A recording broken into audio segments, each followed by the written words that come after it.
Hello ladies and gentlemen, how you all doing? This is Kishan Singh and I have cleared CDS 3 out of 3 times and I'm here to help you in your CDS preparation.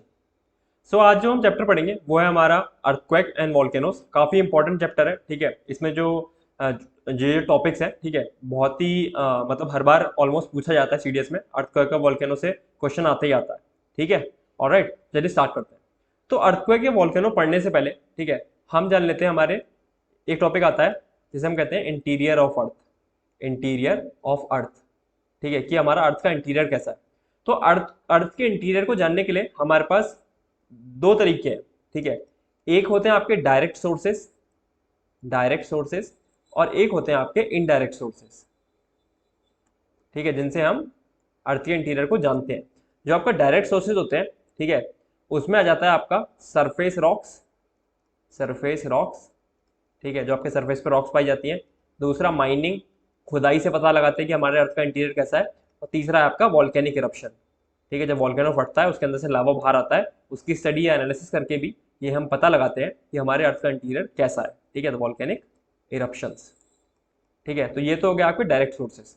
Indirect sources भी हमारे पास, जैसे कि आपका meteors की study करके, जो आपके meteors और एस्ट्रॉइड्स होते हैं, ठीक है। तो मीटियोर्स जो हमारे अर्थ पर कभी कभी गिरते हैं, छोटे छोटे उनके टुकड़े, तो उन टुकड़ों की एनालिसिस करके भी ये हम पता लगाते हैं कि इनका जो बेसिकली एक जो केमिकल स्ट्रक्चर कह सकते हो या फिर एक मॉलिक्यूलर स्ट्रक्चर कह सकते हो, is quite similar to that of our earth interior, ठीक है। तो कहीं ना कहीं सिमिलर स्ट्रक्चर रहता है मीटियोर्स का। ऑलराइट, दूसरी चीज जो आती है इसमें, वो आता है आपका ग्रेविटेशन, ठीक है। ग्रेविटेशन की मदद से भी हम पता लगाते हैं, हमारे जी की वैल्यू से भी पता लगाते हैं कि अर्थ का इंटीरियर कैसा है। आपको पता होगा कि जो जी की वैल्यू है वो हमारे पोल पे, ठीक है, पोल पे 10 मीटर पर सेकंड रहती है, 10 मीटर पर सेकंड स्क्वायर, ठीक है। वहीं मैं बात करूं जी की वैल्यू इक्वेटर पे, ठीक है, इक्वेटर पे इसकी वैल्यू रहती है, जी की वैल्यू 9.8 मीटर पर सेकंड स्क्वायर, ठीक है। यानी इससे हमें पता लग रहा है कि जो हमारे पोल पे जी की वैल्यू है वो एज कंपेयर टू इक्वेटर ज्यादा है, ठीक है। क्यों ज्यादा है? अगर फोर्स की वैल्यू ज्यादा है तो यहाँ यानी कहीं ना कहीं जो डिस्टेंस होगा वो कम होगा, और ये बात सही भी है। अगर मैं अर्थ बनाऊं तो ये जो पोल है यहाँ पर पोल, ठीक है, अर्थ के सेंटर से जो पोल का डिस्टेंस है और अर्थ के सेंटर से जो इक्वेटर का डिस्टेंस है, ठीक है, तो पोल का distance is less than that of equator का डिस्टेंस। तो जो इक्वेटर का डिस्टेंस है अर्थ के सेंटर से, वो जो अर्थ के सेंटर से पोल का डिस्टेंस है, ठीक है, उससे ज्यादा है, जिसकी वजह से डिस्टेंस ज्यादा होने की वजह से जी की वैल्यू यानी जो आपकी ग्रेविटेशनल फोर्स की वैल्यू है, ठीक है, या ग्रेविटेशनल एक्सेलरेशन की वैल्यू है, वो यहाँ पर कम पाई जाती है, ठीक है। यहाँ पर फोर्स कम लग रही होगी, यहाँ पर जी की वैल्यू कम है। इसी की वजह से जितनी भी आपके सैटेलाइट्स या फिर रॉकेट्स को लॉन्च किया जाता है वो इक्वेटर या इक्वेटर के आसपास की जगह पर इतने एरिया में लॉन्च किया जाता है। आप कभी भी देखोगे कि पोल से कोई सैटेलाइट लॉन्च हुई है, क्योंकि यहाँ पर जी की वैल्यू ज़्यादा है। यानी अगर हम यहाँ से एक सैटेलाइट लॉन्च कराएंगे, ठीक है, तो हमें क्या बोलते हैं, ज़्यादा फ्यूल स्पेंड करना पड़ेगा, ठीक है, क्योंकि यहाँ पर फोर्स ज़्यादा लग रही होगी जो उससे ज़्यादा तरीके से नीचे खींच रही होगी, ठीक है। इससे हमें पता चलता है जी की वैल्यू से भी कि जो हमारा अर्थ का इंटीरियर है वो कैसा है। ऑलराइट, ठीक है। फिर जो इसमें तीसरी चीज आती है वो आती है मैग्नेटिक फील्ड, ठीक है, मैग्नेटिक फील्ड। मैग्नेटिक फील्ड की मदद से भी हम ये पता लगाते हैं कि हमारे अर्थ का इंटीरियर कैसा है। और चौथी आपकी सीस्मिक एक्टिविटी। सीस्मिक एक्टिविटी, जब आपका अर्थक्वेक आता है, ठीक है, आपने देखा होगा, सुना होगा एटलीस्ट, कि वो इस तरीके से सीस्मोग्राफ पे लाइंस बनती है, जैसे इंटेंसिटी का वो आता है अर्थक्वेक, उस हिसाब से इसमें लाइंस बनती है, वो भी हम पढ़ेंगे आगे जाके सीस्मोग्राफ अभी इसी वीडियो में, ठीक है। ऑलराइट, तो सीस्मिक एक्टिविटी से भी पता लगाते हैं कि हमारा अर्थ का इंटीरियर कैसा है। ऑलराइट, तो ये तो हो गए आपके सोर्सेज। अब जरा हम बात कर लेते हैं अर्थ के इंटीरियर के बारे में। काफी इंपॉर्टेंट ये जो मैं बताने जा रहा हूँ, ठीक है, काफी इंपॉर्टेंट है और सीधा सीधा इससे क्वेश्चन आते हैं, ठीक है। तो ये लेट्स सपोज ऊपर ओशियन है, ठीक है, ऊपर ओशियन है आपका, ठीक है। फिर जो ओशन के नीचे जो लैंड वाली सरफेस है आपकी, यहाँ पर आपको सबसे ऊपर जो लेयर मिलेगी हमारे अर्थ में, वो मिलेगी आपको क्रस्ट, ठीक है, अर्थ की क्रस्ट। अर्थ की क्रस्ट के बाद जो बेसिकली लेयर आती है वो आती है आपकी मेंटल, ठीक है, और मेंटल के बाद कोर आती है। ऑलराइट, तो ये बेसिकली 3 लेयर होती है अभी आपको, ठीक है। फिर देखो जो आपकी मेंटल है, ठीक है, वो भी डिवाइडेड रहती है आपकी लोअर मेंटल में, ठीक है, लोअर मेंटल में और आपकी अपर मेंटल में, ठीक है, हो गया आपका अपर मेंटल, ठीक है। जो अपर मेंटल है, ठीक है, वो फर्दर फिर आपका कह सकते हो कि इसमें जो मेंटल का जो ऊपर वाला एरिया है, ठीक है, वहां पर आपको 2 लेयर मिलेंगी। एक तो आपको ये लेयर मिलेगी, ठीक है, मेंटल में ही, ऑलराइट, जिसको हम कहते हैं बेसिकली आपका ये सॉलिड मेंटल लेयर हो गई, सॉलिड मेंटल की लेयर हो गई, ठीक है, सॉलिड मेंटल लेयर। और फिर एक लेयर मिलेगी आपको, क्या, इस लेयर का नाम है एस्थेनोस्फेयर, एस्थेनोस्फेयर, ठीक है, ये एस्थेनोस्फेयर है। ऑलराइट, देखो अपर मेंटल में आपकी, एक तो ये अपर मेंटल वाली लेयर होगी, ठीक है, अपर मेंटल में भी दो आपको लेयर मिलेंगी ऊपर, एक तो आपको सॉलिड मेंटल मिलेगी और एक मिलेगी आपको एस्थेनोस्फेयर, ठीक है। जो आपकी एस्थेनोस्फेयर है ना, ये बात स्टार मार्क कर लेना, it is main source of magma, main source of magma. आप बोलते हो लावा, लावा कहते हो ना, लावा, तो जब वो लावा अर्थ के अंदर होता है ना, इनसाइड द अर्थ, ठीक है, तो उस टाइम उसको मैग्मा कहते हैं। और जब वो अर्थ से बाहर आ जाता है तब उसको कहते हैं लावा, ठीक है, तो है सेम ही चीज, बट अर्थ के अंदर इसको कहेंगे मैग्मा और अर्थ के बाहर कहते हैं इसको लावा, ठीक है। तो जो मैग्मा का मेन सोर्स है ना किसी वॉल्केनो के लिए, वो है आपका एस्थेनोस्फेयर, जो कि अपर लेयर है आपके, अपर मेंटल की, अपर लेयर है आपके मेंटल की, ठीक है। ऑलराइट, ठीक है। फिर देखो, फिर आते हैं आपकी कोर, ठीक है। कोर भी आपकी दो पार्ट में डिवाइडेड रहती है, ठीक है, ये हो जाती है आपकी आउटर कोर, ठीक है, और यहाँ मिलेगी आपको इसके जो नीचे वाला सबसे इनर मोस्ट पोर्शन है कोर का, वो होती है इनर कोर, ठीक है। जो आपकी आउटर कोर है, ठीक है, वो होती है आपकी कैसी, लिक्विड, आउटर कोर लिक्विड होती है, ठीक है, और जो इनर कोर होती है वो सॉलिड होती है, ठीक है। एक तो ये बात हो गई, ऑलराइट। फिर देखो, जो आपका क्रस्ट है, क्रस्ट प्लस सॉलिड मेंटल, ठीक है, यानी इतना पोर्शन, ठीक है, यहां पर मैं लिखता हूं क्रस्ट प्लस सॉलिड मेंटल, ठीक है, इसको क्या कहते हैं, इसको कहते हैं लिथोस्फेयर, लिथोस्फेयर, ठीक है। तो क्रस्ट और जो सॉलिड मेंटल की जो सबसे ऊपर वाली लेयर है यानी सॉलिड मेंटल, ठीक है, इसको इन दोनों को मिला के क्या कहेंगे, इन दोनों को मिला के कहेंगे हम लिथोस्फेयर, ठीक है, इन दोनों को मिला के लिथोस्फेयर कहते हैं, ये बात याद रखनी है। ऑलराइट, ठीक है। फिर या आप ये भी कह सकते हो कि जो लिथोस्फेयर है उसके बाद एस्थेनोस्फेयर आती है, ठीक है, लिथोस्फेयर के बाद आपको एस्थेनोस्फेयर देखने को मिल रही है। एस्थेनोस्फेयर के बाद, एस्थेनोस्फेयर को अगर मैं अपर मेंटल से हटा दूं, ठीक है, फिर जो अपर मेंटल और लोअर मेंटल की लेयर है ना, इनको मिला के कहते हैं मीजोस्फेयर, मीजोस्फेयर, ठीक है, मीजोस्फेयर। और जो मीजोस्फेयर होती है सॉलिड होता है, ठीक है, मतलब आपका पूरा अपर मेंटल से लेकर लोअर मेंटल तक आपको सॉलिड मिलेगा, ठीक है। और एस्थेनोस्फेयर को छोड़ दे तो, ठीक है, एस्थेनोस्फेयर आपका मेन सोर्स ऑफ मैग्मा होता है, यहाँ पर मैग्मा प्रेजेंट होता है, ठीक है। तो आई होप अभी तक आपको इतनी बात समझ में आ गई होगी, ठीक है। सबसे ऊपर क्रस्ट, उसके नीचे solid mental, crust plus solid mental को मिला के बोलते हैं लिथोस्फेयर, लिथोस्फेयर के नीचे आपको मिलेगी एस्थेनोस्फेयर, ठीक है, जो कि एक पार्ट है मेंटल का, ठीक है। अगर हम मेंटल में से अब एस्थेनोस्फेयर को भी हटा दे, ठीक है, मतलब हटा ना दे, उसको कंसीडर ना करें, तो जो आपका मेंटल बचता है उसको पूरे को कहते हैं मीजोस्फेयर, जो कि सॉलिड होता है। फिर आपकी आती है कोर, जो आपकी आउटर कोर होती है, ठीक है, वो होती है लिक्विड, और जो इनर कोर होती है वो होती है सॉलिड, ठीक है। ऑलराइट, और जो पूरी कोर होती है ना, पूरी कोर, इसको कहते हैं हम बैरिस्फेयर, BARYSPHERE, बैरिस्फेयर, और इसको हम सेंट्रलोस्फेयर भी कहते हैं, सेंट्रलोस्फेयर, सेंट्रलोस्फेयर, ठीक है। तो आपका बैरिस्फेयर या फिर सेंट्रलोस्फेयर, ठीक है। तो ये बात, ये तो हो गई आपकी बेसिकली आपकी लेयर्स, ठीक है। अभी खत्म नहीं हुआ है, अभी भी इसमें बहुत कुछ बाकी है, ठीक है। ऑलराइट, जो आपकी क्रस्ट है ना, क्रस्ट में आपको आपके दो एलिमेंट्स डोमिनेंट फॉर्म में मिलेंगे, ठीक है। एक मिलेगा आपको यहाँ पर सिलिकॉन, ठीक है, और एक मिलता है यहाँ पर आपको एल्यूमिनियम, ठीक है। तो आपकी क्रस्ट में आपको सिलिकॉन और एल्यूमिनियम मिलेंगे, ठीक है। जो आपकी मेंटल रहती है ना, मेंटल, ठीक है, मेंटल में आपको मिलता है सिलिकॉन और मैग्नीशियम, ठीक है, सिलिकॉन और मैग्नीशियम मिलता है आपको, ठीक है, सिलिकॉन और मैग्नीशियम। ऑलराइट, तो मैं लिखता हूँ यहाँ पर सिलिकॉन मिलेगा आपको, ठीक है, और आपको यहाँ मिलेगा मैग्नीशियम, मैग्नीशियम, ठीक है। और जो आपकी कोर होती है, ठीक है, कोर में आपको मिलते हैं निकल, ठीक है, और आयरन, निकल और आयरन मिलेगा, ठीक है। तो देखो, अगर आपको याद रखने, वैसे तो याद रखने वाली इसमें कोई मतलब वो नहीं है, इजीली याद हो जाएंगे, फिर भी अगर आपको याद रखना हो तो आपको क्रस्ट में क्या मिलता है, ठीक है, क्रस्ट में आपको मिलते हैं सिलिकॉन और एल्यूमिनियम, तो इसको आप याद रख सकते हैं सियाल से, सियाल, इसमें सियाल। मेंटल में क्या मिलेगा आपको, मेंटल में मिलेगा आपको सीमा, सीमा, सिलिकॉन और मैग्नीशियम, ठीक है। और आपको जो कोर है उसमें आपको मिलेगा नाइफी, Na से निकल और Fe से आयरन, ठीक है, तो इसको नाइफी लेयर भी बोल देते हैं। ऑलराइट, तो क्रस्ट में सियाल, मेंटल में सीमा और आपको कोर में नाइफी, ठीक है, इतनी बात समझ में आई। ऑलराइट, फिर आती है इसमें एक और बहुत इंपॉर्टेंट चीज, आपकी डिसकंटिन्यूटी। दो लेयर्स के बीच में एक डिसकंटिन्यूटी मिलती है, मतलब दो लेयर्स आप कह सकते हो कि एक दूसरे से जो सेपरेटेड है ना, ठीक है, उन सेपरेशंस को हम डिसकंटिन्यूटी बोलते हैं।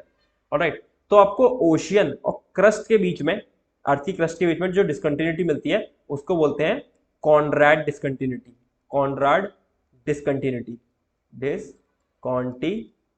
ये सीधे सीधे क्वेश्चन पूछता है इससे सीडीएस में, सीधे डिसकंटिन्यूटी देख के आपसे पूछ लेगा, ठीक है, कॉनराड डिसकंटिन्यूटी। ऑलराइट, फिर आपको जो क्रस्ट और पूरे मेंटल के बीच में जो डिसकंटिन्यूटी मिलेगी ना, क्रस्ट और मेंटल के बीच में डिसकंटिन्यूटी मिलेगी उसको कहते हैं मोहो डिसकंटिन्यूटी, मोहो डिसकंटिन्यूटी, ठीक है। ऑलराइट, फिर जो आपको अपर मेंटल और लोअर मेंटल के बीच में डिसकंटिन्यूटी मिलेगी उसको कहते हैं रेपेतीस डिसकंटिन्यूटी, REPETTI और आपकी डी से डिसकंटिन्यूटी, ठीक है।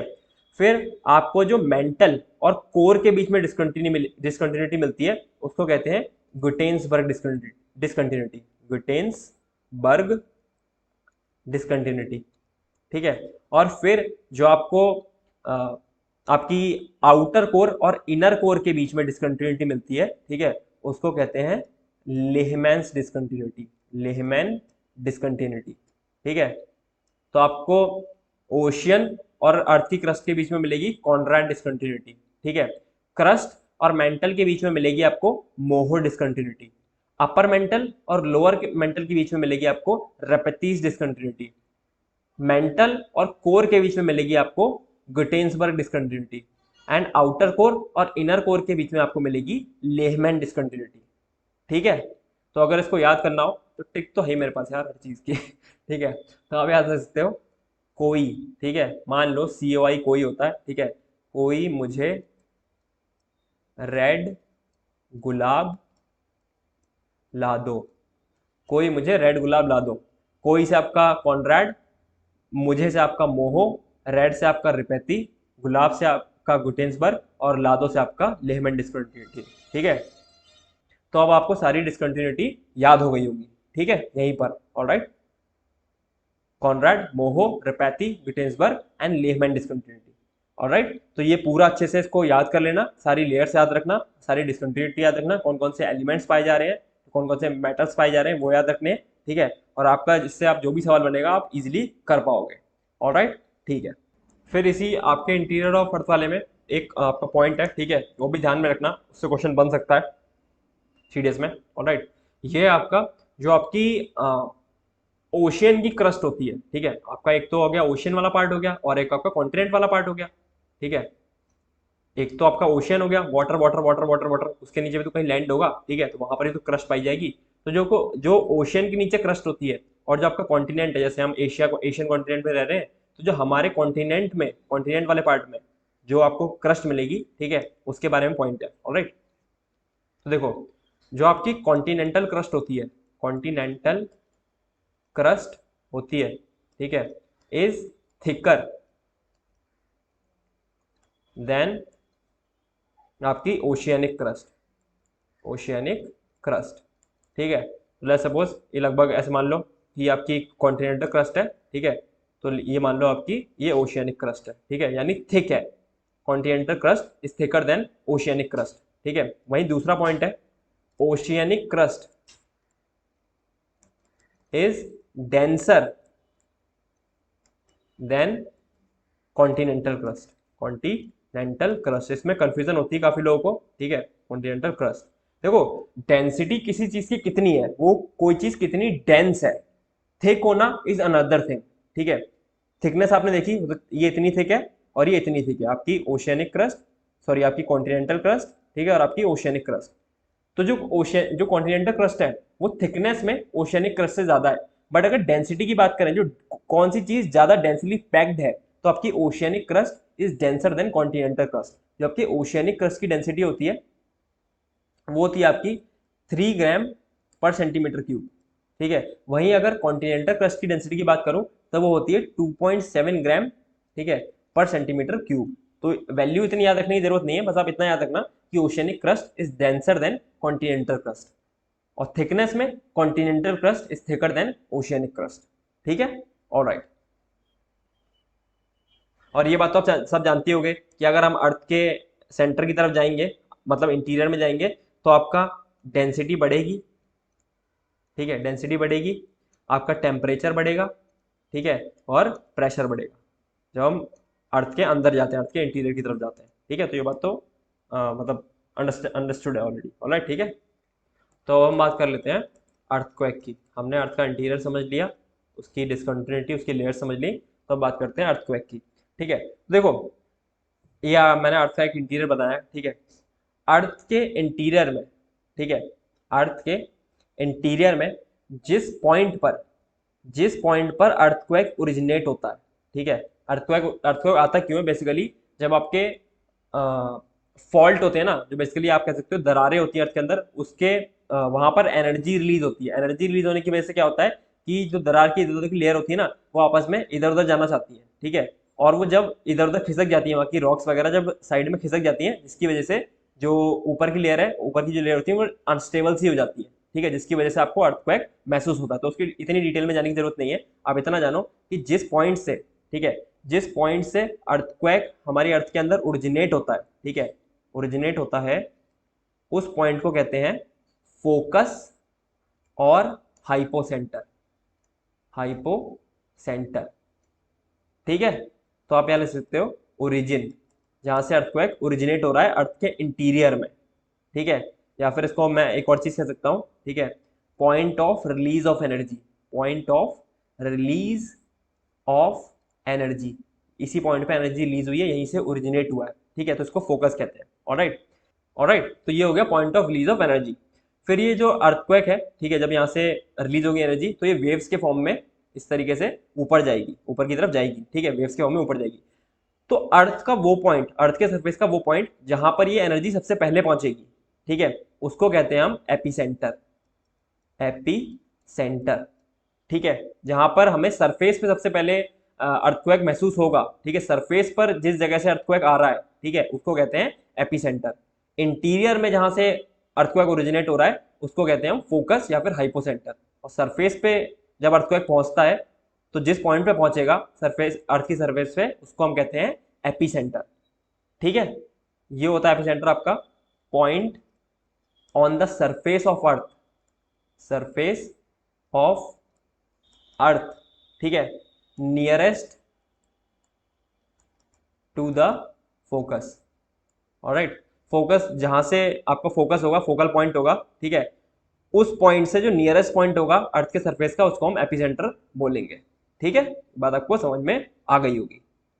ऑलराइट, तो इस पे भी सवाल आता है सीडीएस में, इस पे भी पूछ रखा है, एपीसेंटर और फोकस में सवाल पूछ रखा है इससे। ठीक है, तो आपको याद रखने की दोनों पॉइंट कहां कहां पर होते हैं। ओके, ठीक है। फिर अब आती है बात आपके अर्थक्वेक बेसिकली आता कहाँ है।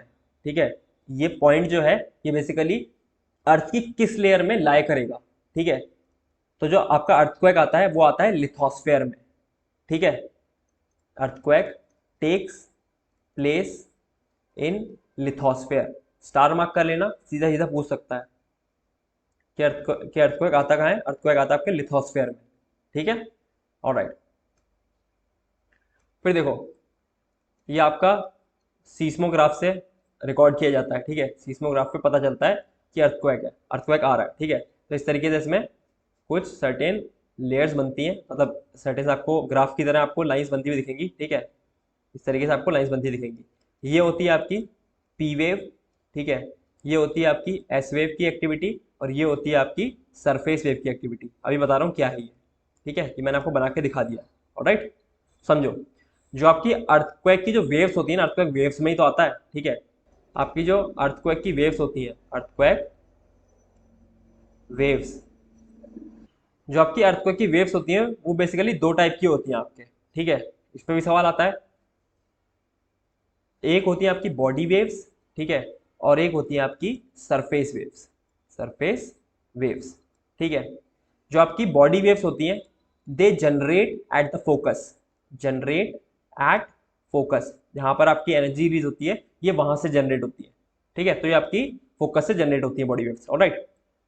Waves inside the body of the earth, ठीक है, अर्थ के अंदर में, ठीक है, इनसाइड द अर्थ, ये आपकी अर्थ के इनसाइड में पाई जाती है। ऑब्वियसली बात है, फोकस जनरेट हो रही है तो अर्थ के अंदर, अर्थ के इनसाइड में ट्रेवल करती है, ठीक है। जो आपकी बॉडी वेव्स होती हैं वो फर्दर दो टाइप की होती हैं, एक होती है आपकी पी वेव, ठीक है, और एक होती है एस वेव, ठीक है। पी वेव यानी कि आपका प्राइमरी वेव, प्राइमरी वेव, ठीक है, और एस वेव यानी आपका सेकेंडरी वेव, सेकेंडरी वेव, ठीक है। वहीं मैं बात करूं आपके सरफेस वेव की, ठीक है। तो जो सरफेस वेव्स होती हैं वो कैसे जनरेट होती हैं, ठीक है। जब बॉडी वेव्स, ठीक है, जो बॉडी वेव्स अर्थ के इनसाइड से ट्रेवल करती हुई सरफेस पे आती है ना, तो जो सरफेस, बेसिकली ये मत समझना कि सरफेस के ऊपर जो रॉक्स रखी हुई है, मतलब यहाँ पर रॉक्स रॉक्स वगैरह पाई जाएंगी ना सरफेस में, ठीक है। तो जो सरफेस रॉक्स होती है ना ये उससे इंटरेक्ट करती है, ठीक है। और जब सरफेस रॉक से इंटरेक्ट करती है तो फिर एक नई वेव बनती है इनके इंटरेक्शन से, जिसको हम बोलते हैं सरफेस वेव्स, ठीक है। तो body waves interacts with surface rocks, surface rocks and generate new set of waves, new set of waves called surface waves, surface waves, ठीक है, alright. And they move along the surface, और ये surface के along इस तरीके से move करती है, मूव अलोंग द सरफेस, ठीक है, ऑलराइट। तो ये तो बात हुई आपके बॉडी वेव और सरफेस वेव में एक तरीके का कह सकते हो डिफरेंशिएशन या फिर क्लासिफिकेशन, ठीक है। अब हम बात करते हैं हमारे बॉडी वेव्स की, ठीक है, बॉडी वेव्स की, बॉडी वेव्स, ठीक है। तो यहाँ आपकी वही दो टाइप की है, पी वेव एंड आपकी एस वेव, ठीक है। जो आपकी पी वेव्स होती हैं और एस वेव्स, ठीक है। जो आपकी पी वेव्स होती हैं वो क्या होती हैं बेसिकली, उन्हें पी का मतलब है प्राइमरी वेव्स, ठीक है, और एस का मतलब है सेकेंडरी वेव्स, सेकेंडरी वेव्स, ठीक है। जो पी वेव्स होती हैं वो as compare to S wave ज्यादा तेजी से मूव करती है और पहले सरफेस पे पहुंचती है, ठीक है। तो P waves moves faster, P wave moves faster and are the first to arrive at the surface, surface पे पहले पहुंचती है एस वेव से, ठीक है, ऑलराइट। जो आपकी एस वेव होती है, ठीक है, arrive at the surface with some time lag, ठीक है, मतलब पी वेव के बाद पहुंचती है, थोड़ा टाइम लैग इसमें हो जाता है, इनको थोड़ा टाइम लगता है सरफेस पे पहुंचने में, ठीक है, alright. They are similar to sound waves, similar to sound waves, sound waves, ठीक है। यानी बेसिकली ये साउंड वेव्स के सिमिलर होती हैं, आपकी पी वेव्स साउंड वेव के सिमिलर होती है, ठीक है। तो ये स्टार मार्क तीनों दोनों पॉइंट करना है, पी फॉर प्राइमरी वेव्स समझ में आ ही रहा है कि पहले पहुंचती है सरफेस पे, ठीक है, एस वेव के कंपैरिजन में, और साउंड वेव के सिमिलर होती है। साउंड वेव के सिमिलर होने का मतलब क्या है, यानी ये बेसिकली आपकी लॉन्गिट्यूडिनल होती है, लॉन्गिट्यूडिनल। ये मैंने आपको जब साउंड चैप्टर पढ़ाया था तो मैंने बताया था आपको कि साउंड कैसी वेव है, साउंड एक मैकेनिकल लॉन्गिट्यूडिनल वेव है, ठीक है, ऑलराइट, ओके। और जो आपकी एस वेव्स होती हैं, ठीक है, एस वेव्स होती हैं आपकी ट्रांसवर्स वेव्स, ट्रांसवर्स वेव्स, ठीक है। तो ये दोनों पॉइंट अच्छे से याद रखने हैं, ठीक है, कि आपकी पी वेव लॉन्गिट्यूडनल वेव है और जो एस वेव है वो ट्रांसवर्स वेव्स है, ठीक है, ऑलराइट, ओके। फिर इनमें जो नेक्स्ट पॉइंट आता है, ठीक है, पी वेव और एस वेव में, तो जो आपकी पी वेव होती है, ठीक है, P wave can travel through gaseous, liquid and solid materials. ठीक है, जो आपकी पी वेव है वो गैस बेसिकली गैशियस मीडियम से भी ट्रेवल कर सकती है, लिक्विड मीडियम से भी ट्रेवल कर सकती है और सॉलिड मटेरियल से भी ट्रेवल कर सकती है। ठीक है, वही मैं बात करूं आपके एस वेव की, ठीक है, तो they can travel only through solid medium या फिर सॉलिड मटेरियल। ठीक है, सॉलिड मीडियम या सॉलिड मटेरियल से ही ट्रेवल कर सकती हैं आपकी एस वेव या फिर secondary wave liquid and gaseous medium से ट्रेवल नहीं कर सकती है। ठीक है, पी वेव जो होती है ना वो वाइब्रेट करती है parallel to the direction of wave. ठीक है, vibrate parallel to the direction of wave. ठीक है, जैसा कि आपका सेम साउंड में था ना, ठीक है, इसके जो पार्टिकल्स होंगे, ठीक है, वो वाइब्रेट करेंगे parallel to the direction of waves. ठीक है, जिस तरीके से आपकी वेव है, ठीक है, वो इस डायरेक्शन में बह रही है, मतलब मूव कर रही है, ट्रेवल कर रही है। ठीक है, इसी तरीके से जो इसके पार्टिकल्स होते हैं वो भी टू एंड फ्रो मोशन दिखाते हैं। ठीक है, टू एंड फ्रो मोशन यानी आपका इस तरीके से होगा। ठीक है, तो यहाँ पर ऐसे ऐसे ऐसे ऐसे ऐसे ऐसे ये कॉन्ट्रैक्ट हो रहे होंगे। ठीक है, इस या फिर कॉन्ट्रैक्ट हो रहे होंगे यहाँ पर। ठीक है, और यहाँ पर ये दूर जा रहे होंगे, फिर इस तरीके से कॉन्ट्रैक्ट हो रहे होंगे, पास पास आ रहे होंगे, फिर इस तरीके से दूर जा रहे होंगे। ठीक है, तो कॉन्ट्रैक्शन एंड आपका रेयर फ्रैक्शन, रेयर फ्रैक्शन। ठीक है, कॉन्ट्रैक्शन और रेयर फ्रैक्शन इसमें पाया जाता है। ठीक है, यानी वाइब्रेट, इसके जो पार्टिकल्स होते हैं vibrate parallel to the direction of wave. ठीक है, वहीं पे अगर मैं बात करूं एस वेव की, ठीक है, तो एस वेव आपकी, ठीक है, वहीं पे बात करूं मैं अगर एस वेव की, ठीक है, तो देखो एक पहले वाला पॉइंट देख लो, ये सिर्फ सॉलिड मीडियम से ट्रेवल कर सकती है। ठीक है, इसलिए ये हेल्प करती है in understanding the interior of earth. ठीक है, helps in understanding the interior of earth. क्योंकि अगर कोई वेव तीनों मीडियम से, जैसे कि आपकी पी वेव है, प्राइमरी वेव, वो तीनों मीडियम से ट्रेवल कर सकती है, तीनों मटेरियल से ट्रेवल कर सकती है, तो वो बता ही नहीं पाएगी, मतलब एक डिफरेंशिएट ही नहीं कर पाएगी अर्थ की लेयर्स में। वो तो ट्रेवल होके आ गई भाई साहब तीनों लेयर्स से। ठीक है, आपको मिल गई तीनों तीनों लेयर से आती हुई। ठीक है, तो ऐसा हो गई नहीं कि कहीं पर लेयर पहुंचे या ना पहुंचे। अब कोई लेयर है जो सॉलिड से ही ट्रेवल कर सकती है, तो जिस पॉइंट पर लिक्विड मीडियम आएगा ना वो वहां से ट्रेवल नहीं कर पाएगी, जिसकी वजह से आपको पता चलेगा कि भैया इस पॉइंट पर लिक्विड मीडियम है। तो यानी जो आपकी एस वेव है जो सिर्फ सॉलिड मीडियम से ट्रेवल करती है, वो आपको बताती है कि अर्थ का इंटीरियर कैसा है। ठीक है, ऑलराइट। फिर देखो जो आपकी एस वेव है, ठीक है, प्रोपागेट प्रोपागेट या वाइब्रेट बात की है, propagate perpendicular perpendicular to the direction of wave, direction of wave. मैंने जैसे आपको स्ट्रिंग वेव बताई थी, स्ट्रिंग वेव जो होती है बेसिकली आपकी ट्रांसवर्स वेव होती है। ठीक है, तो ये इस तरीके से ट्रेवल करती है, ये क्रेस्ट एंड ट्रफ बनाती रहती है। ठीक है, तो ये इस तरीके से आपकी ट्रेवल करेगी। ऑलराइट, ये इस तरीके से। ठीक है, तो ये बात भी याद रखना है, जो पी वेव होती हैं वो पैरेलल प्रोपागेट या वाइब्रेट करती हैं डायरेक्शन के वेव के, और जो आपकी वो है क्या बोलते हैं सेकेंडरी वेव है वो परपेंडिकुलर करती है। क्योंकि ये पॉइंट होगा ना, ये आपका एक पार्टिकल होगा। ठीक है, तो पार्टिकल पहले ऊपर जाएगा फिर नीचे जाएगा। ठीक है, ऊपर जाएगा नीचे जाएगा, तो जो जो एस वेव में पार्टिकल का मोशन होता है, ठीक है, वो आपका बेसिकली एक बार ऊपर एक बार नीचे, एक बार ऐसे ऊपर जाएगा पार्टिकल फिर एक बार नीचे आएगा, अपने मेन पॉइंट के अराउंड ये अप एंड डाउन मूवमेंट करता है। वहीं पर जो आपका पी वेव है, ठीक है, वो इस तरीके से मूवमेंट कर रहा है। ऑलराइट, समझ में आया?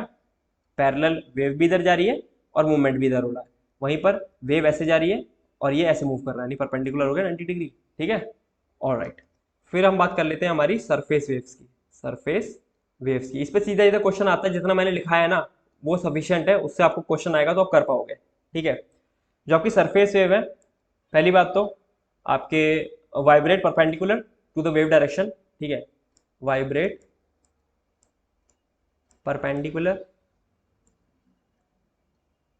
टू द वेव डायरेक्शन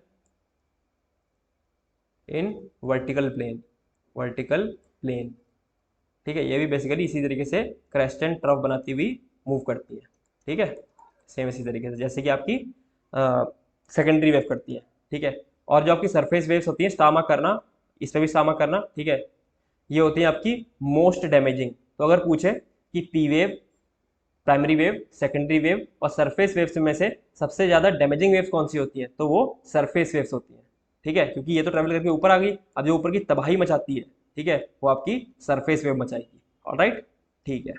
फिर यहाँ पर नोट बना के एक दो बातें लिखना, ठीक है। जो आपकी वेव की वेलोसिटी होती है ना, वो डिफरेंट मीडियम में चेंज होती है, क्योंकि डिफरेंट मीडियम की जो डेंसिटी है वो डिफरेंट होगी। तो जब किसी मीडियम की डेंसिटी चेंज होती है तो उससे ट्रेवल करने वाली वेव की वेलोसिटी भी चेंज होती है। Velocity of waves changes as they travel through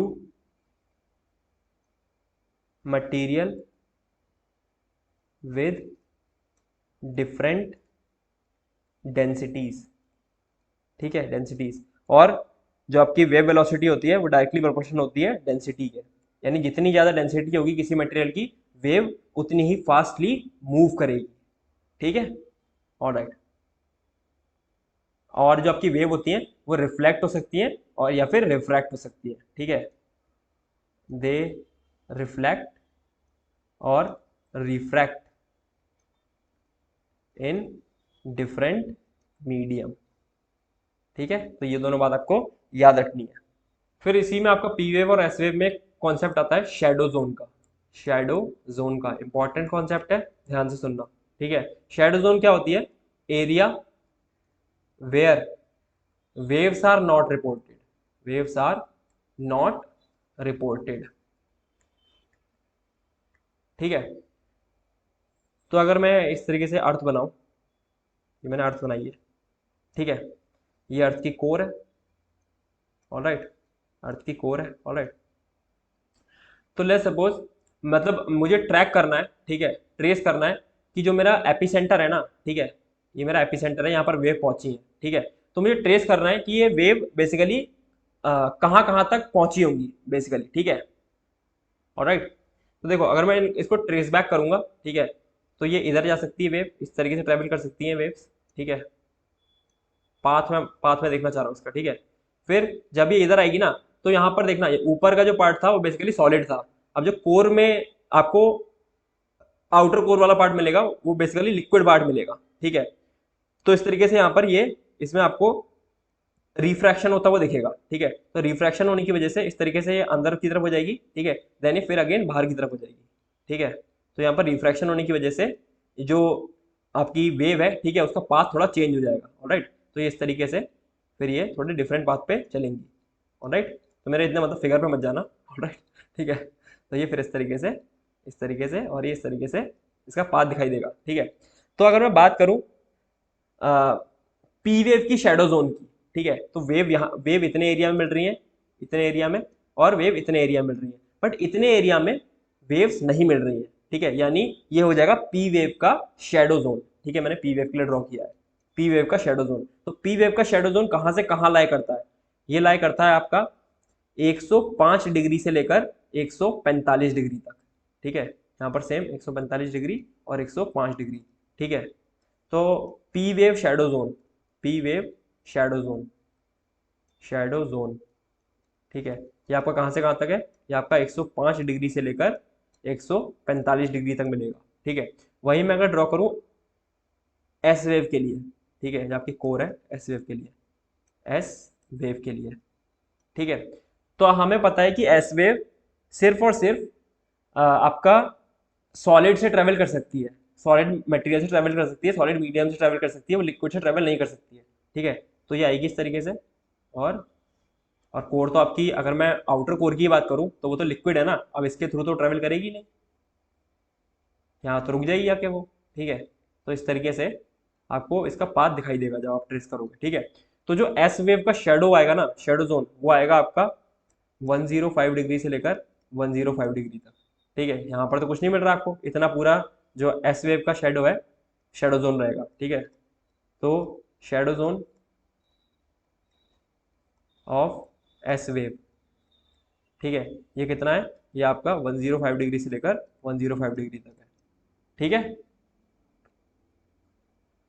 अब अगर बोथ टाइप ऑफ वेव्स की बात करूं, ठीक है, बोथ टाइप ऑफ वेव्स में शेडो जोन कौन सा है, ठीक है, कॉमन शेडो जोन कौन सा है, तो कॉमन शेडो जोन की अगर मैं बात करूं तो देखो 105 से लेकर 145 डिग्री तक पी वेव में भी शेडो जोन है, और 105 से लेकर 145 डिग्री तक आपको एस वेव में भी शेडो जोन मिल रहा है। ऑल्दो जो एस वेव का शेडो जोन है वो पूरा है यहाँ तक, लेकिन अगर मैं बात करूं कॉमन शेडो जोन, तो इतना तो दोनों में कॉमन है, ये दोनों, ये वाला शेडो जोन तो दोनों में ही मिल रहा है, भले पी वेव में ये वाला ना मिल रहा हो, बट जो 105 से लेकर 145 डिग्री तक का ये वाला शेडो जोन है, ये दोनों में मिल रहा है, ठीक है, पी वेव और एस वेव दोनों में मिल रहा है, ठीक है।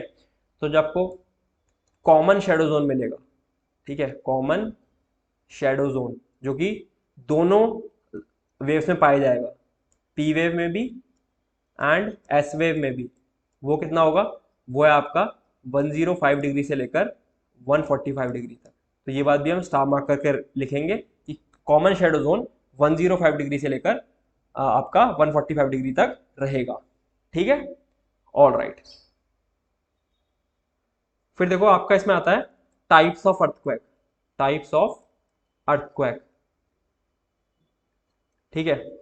तो फटाफट लिख लो, एक होते हैं आपके टेक्टोनिक अर्थक्वेक, टेक्टोनिक अर्थक्वेक, ठीक है, ई लिख दे रहा हूँ, समझ जाना अर्थक्वेक है, ठीक है। ये होता है आपका जो रॉक्स वगैरह की स्लाइडिंग से, ठीक है, अलोंग द फॉल्ट लाइन, ठीक है, due to sliding of rocks, sliding of rocks, ठीक है, अलोंग अ फॉल्ट लाइन। ये बेसिकली जो बहुत ही कॉमन टाइप के जो अर्थक्वेक होते हैं, ठीक है, वो आपके टेक्टोनिक वाली होते हैं, ठीक है, टेक्टोनिक प्लेट्स के मूव होने से आपको जो अर्थक्वेक आता है वो टेक्टोनिक अर्थक्वेक होता है, ठीक है। एक होता है वॉल्केनिक अर्थक्वेक, बेसिकली वॉल्केनो के फटने की वजह से जमीन जमीन हिल जाए, उसकी वजह से आता होगा, ठीक है, अर्थक्वेक।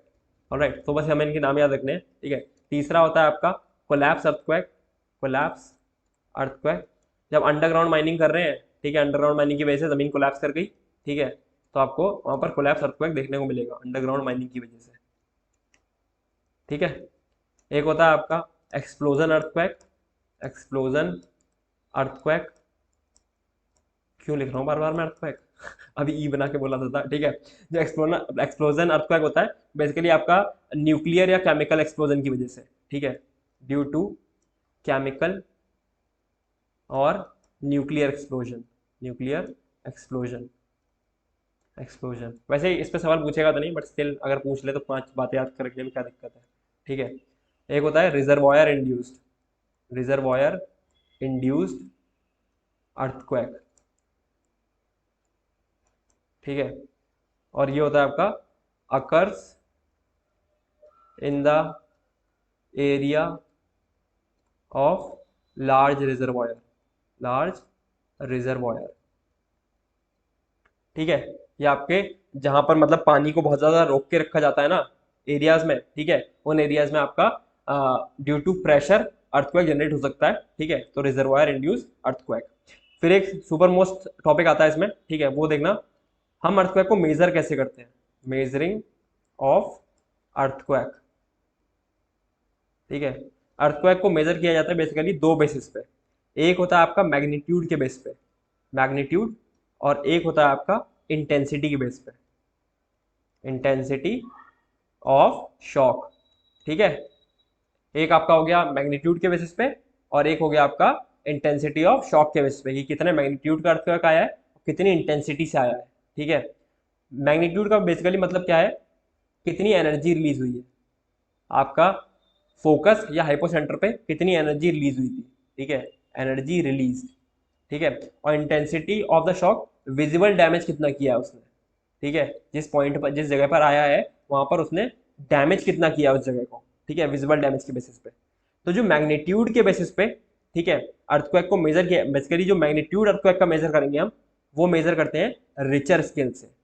स्टार मार्क कर लेना, पूरे टॉपिक पे स्टार मार्क कर लेना, ठीक है, रिचर स्केल, ठीक है, रिचर स्केल। इसकी रीडिंग पे भी स्टार मार्क करना, रीडिंग कितनी होती है 0 से 10, ठीक है, 0 से 10 हम मानते हैं कि बेसिक मतलब 0 से 10 इसकी रीडिंग होती है, ठीक है, ऑलराइट। तो जो 5 से ऊपर वाले होते हैं लगभग उनको, जो 5 से ऊपर जिसमें रिचर स्केल में रीडिंग दिखाता है वो बेसिकली आपके थोड़े कह सकते हो ज़्यादा एडवांस लेवल के, ज़्यादा डैमेजिंग होते हैं, ठीक है। और जो इंटेंसिटी नापते हैं हम, ठीक है, वो किस स्केल से नापते हैं, वो नापते हैं हम मर्केली स्केल से, मर्केली स्केल से, ठीक है। इसकी रीडिंग कहाँ से कहाँ तक होती है, इसकी रीडिंग होती है 1 से लेकर 12 तक, ठीक है, ऑलराइट। मैग्नीट्यूड एनर्जी रिलीज से नापते हैं, और स्केल कौन सा होता है, Richter scale, reading 0 to 10। Intensity of the shock visible damage से समझ में आता है, नापते कौन से स्केल से हैं, मर्केली स्केल से, रीडिंग 1 से 12, ठीक है, ऑलराइट। फिर एक पॉइंट लिखना है इसमें, जो आपकी सुनामी होती है ना, सुनामी, ठीक है, tsunami occurs by tremors and not earthquake itself, basically जो आपकी सुनामी आती है, अगर समुद्र में कोई अर्थक्वेक आया है, ठीक है, तो डायरेक्टली अर्थक्वेक की वजह से सुनामी नहीं आती है, ठीक है। जो ट्रेमर्स, ठीक है, आप कह सकते हो, ठीक है, जो मतलब शेकिंग होती है, ठीक है, अर्थक्वेक की वजह से, ठीक है, उसकी वजह से वाटर में जो मूवमेंट जनरेट होता है, ठीक है, वहां से आपकी सुनामी आती है। तो ये बात भी याद रखना, tsunami occurs by tremors and not by earthquake itself, ठीक है। और अगर सुनामी लानी है, ठीक है, तो जो अर्थक्वेक के द्वारा जनरेट करने के लिए ट्रेमर्स चाहिए होंगे, ठीक है, तो कौन सा अर्थक्वेक बेसिकली ट्रेमर्स को जनरेट करके सुनामी ला सकता है, तो बेसिकली आपका ओवर 5 ऑन रिचर स्केल, ठीक है। अगर रिचर स्केल पे 5 रीडिंग से ऊपर का अर्थक्वेक आता है, ठीक है, और अगर वो ओशियन में आया है, तो it is like capable of generating tsunami, ठीक है, ऑलराइट। फिर सुनामी के बारे में एक दो पॉइंट देख लो। जो सुनामी होती है, ठीक है, वो आपकी मोर इफेक्टिव होती है in shallow water, more effective in shallow water then deep. Basically shallow water का मतलब क्या है, यहाँ पर थोड़ा कम पानी रहेगा ना, वहां पर ज्यादा इफेक्टिव तरीके से आपको सुनामी देखने को मिलेगी एज कम्पेयर टू जहाँ पर बहुत गहरा पानी है, ठीक है। उन जगह पर सुनामी का इतना इफेक्ट नहीं होता है, जहाँ पर बेसिकली सुनामी आएगी वो आपकी शैलो वाटर में आएगी। तो मोर इफेक्टिव इन शैलो वाटर, यानी जो कम गहरा होगा एज कम्पेयर टू डीप, ठीक है, वहां पर मोर इफेक्टिव रहेगी। इसीलिए जो आपको सुनामी वेव्स होती है ना, इनको हम शैलो वाटर वेव्स भी कहते हैं, शैलो वाटर वेव्स, ठीक है, शैलो वाटर वेव्स। तो ये था आपका बेसिकली अर्थक्वेक, ठीक है। तो जो वॉल्केनोज है वो मैं नेक्स्ट वीडियो में कंटिन्यू कर दूंगा, तो कोई दिक्कत वाली बात नहीं है, ठीक है। थोड़ी वीडियो आई गेस लंबी हो गई होगी, ठीक है। तो फिर मिलते हैं नेक्स्ट वीडियो में, ओके। नोट्स बनाते रहिए, पढ़ते रहिए, बाय।